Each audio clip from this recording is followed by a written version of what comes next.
Znači, koža, ponovo da kažem, je najveći organ našeg organizma i zajedno sa svojim adneksima, kosom i noktima predstavlja jednu celinu.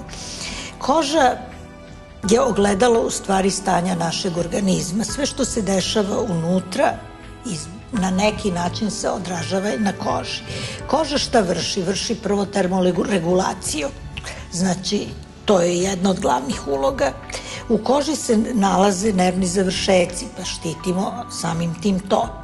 Onda se nalaze lojne i znojne žlezde, koje takođe imaju svoj značaj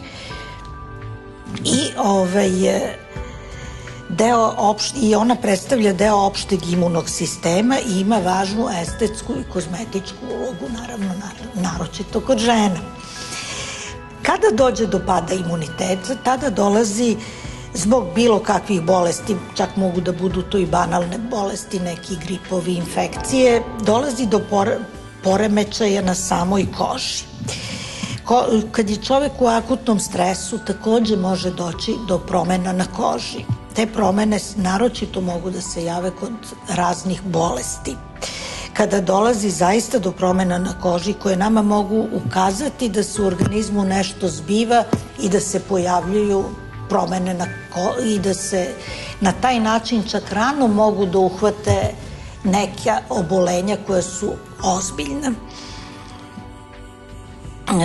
Takođe, kad dođe do pada organizma, takođe dolazi do pojačanja promena, recimo, kod dece, kod ekcema dolazi do pojačanog promena, ekcemskih promena, kod psorijaze, kod pada otpornosti organizma, psorijaza počinje da se širi.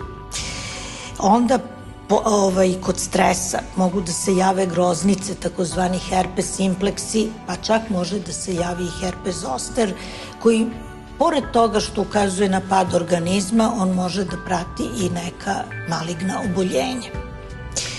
To je sve ono što može da se pojavljuje kao posledica pada imuniteta. Takođe mogu da se pojave bradavice, znači razne virusne bradavice koje prate pad imuniteta. Promene na noktima takođe mogu da prate pad imuniteta, kao i opadanje kose koje prati pad imuniteta.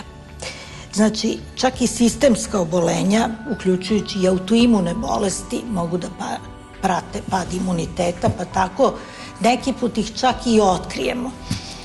Postoje promene na noktima koje mogu da prate emfizem pluća i na taj način se isto tako može ogledati, videti da li se nešto dešava u organizmu. Znači, pad imuniteta ima svoje ogledalo na koži.